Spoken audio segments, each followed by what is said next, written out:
Ada sebuah bahasan menarik di pertemuan gua hari ini dengan salah seorang jajaran petinggi eselon 1 di sebuah kementerian.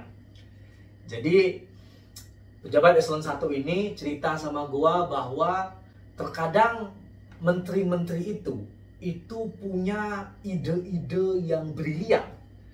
Tapi ketika mereka menjelaskan ide itu, tidak banyak para pejabat dan juga tim yang dia miliki itu bisa memahami ide-ide itu dan mengimplementasikan ide-ide itu untuk kepentingan masyarakat yang lebih luas. Nah, ini jadi sebuah bahasan yang menarik ya. Karena salah satu keterampilan seorang pemimpin itu adalah mereka bisa mendeskripsikan ide yang ada di kepalanya itu dan pada akhirnya bisa terimplementasikan oleh tim yang mereka miliki.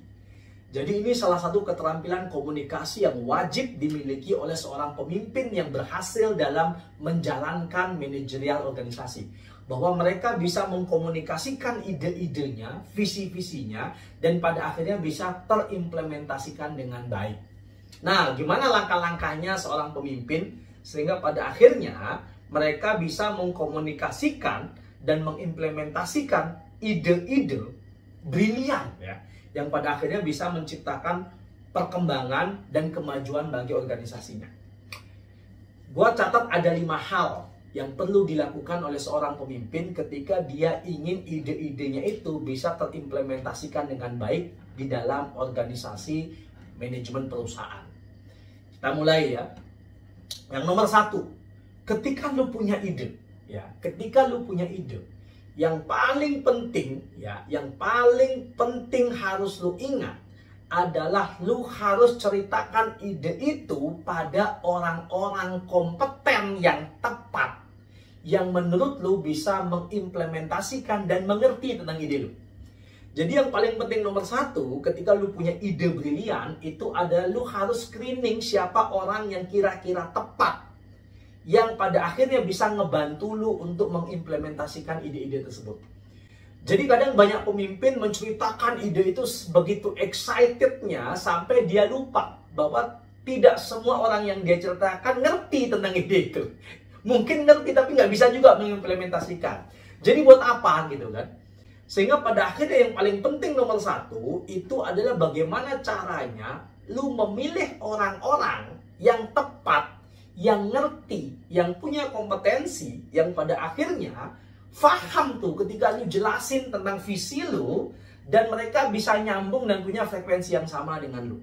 Jadi memilih orang yang tepat itu menjadi hal yang sangat krusial. Lalu yang nomor 2, setelah lu pilih orang yang tepat, nah berarti kan frekuensinya udah sama nih. Anggaplah kompetensi lu 10, kompetensi mereka 8 gitu kan. Jadi gapnya nggak terlalu jauh ya. Nah kemudian yang nomor 2 adalah lu harus punya keterampilan untuk menjelaskan secara mendetail tentang ide-ide lu.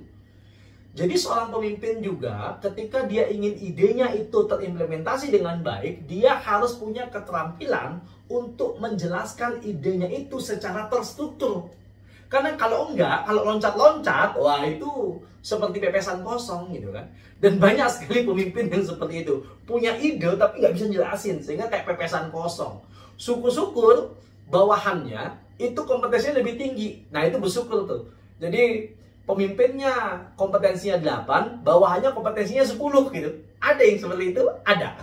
Sehingga seorang pemimpin itu menceritakan visinya yang tidak teratur, loncat-loncat. Karena dengan kompetensi yang lebih tinggi dari bawahannya, nah bawahannya bisa menstrukturkan itu. Itulah kenapa yang nomor 1 tadi penting. Nah, tapi yang lebih penting nomor 2 ini adalah, lu sebagai seorang pemimpin, kadang lu tidak punya kemewahan untuk menunjuk orang yang lebih kompeten daripada lu.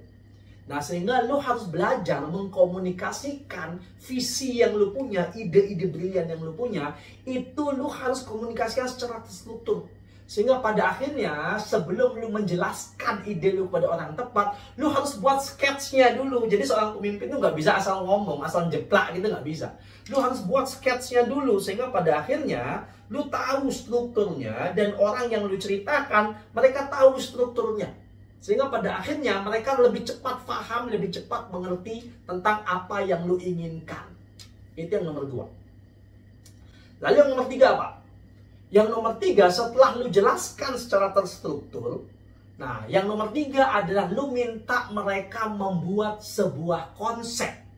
Ya, membuat sebuah konsep berdasarkan cerita yang sudah lu jelaskan secara terstruktur kepada mereka.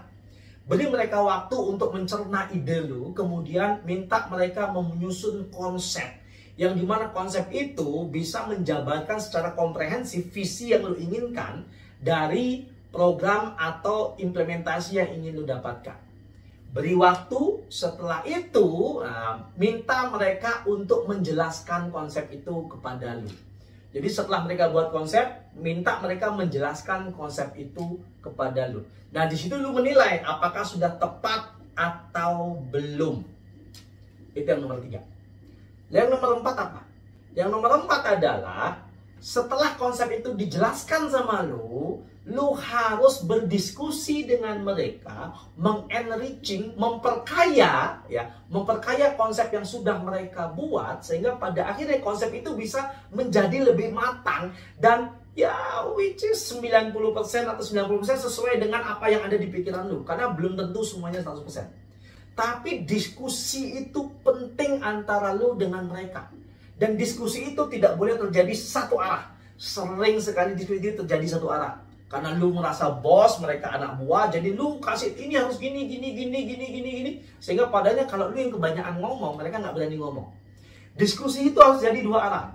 Jadi lu memberikan enriching, mereka memberikan feedback enriching, lu memberikan enriching lagi, mereka memberikan feedback enriching, sehingga pada akhirnya ide itu menjadi sangat kaya dengan masukan dari setiap orang yang akan ngebantu lu melakukan implementasi itu. Nah, itu yang nomor 4 ya. Setelah yang nomor 4 ini, berarti sudah fix tuh, sudah matang perencanaannya. Dan yang nomor 5 itu adalah waktunya implementasi. Tunggu dulu. Yang nomor 5 bukan implementasinya, karena implementasi itu pasti terjadi. Yang nomor 5 itu adalah bagaimana caranya lu melakukan fungsi kontrol terhadap implementasi dari visi yang ingin lu implementasikan dalam perusahaan. Banyak sekali pemimpin yang pada akhirnya proyeknya mangkrak. Ya, proyeknya tidak berjalan 100%, bahkan tidak juga 50%. Karena apa? Karena setelah mereka merasa planningnya matang, mereka serahkan sepenuhnya kepada timnya dan mereka lupakan dengan harapan timnya bisa menyelesaikan itu dengan baik. Itu hanya mimpi belaka. Ketika lu jadi seorang pemimpin, lu harus tahu bahwa ide lu, ide dari otak lu sampai ke tim orang yang mengerjakan proyek lu itu mungkin turun 5-10%. Berarti 90% kan? Nah, ketika implementasi itu akan turun lagi menjadi 70, bahkan bisa 50%. Salah satunya cara untuk meningkatkan itu, gap itu adalah dengan lu melakukan fungsi kontrol.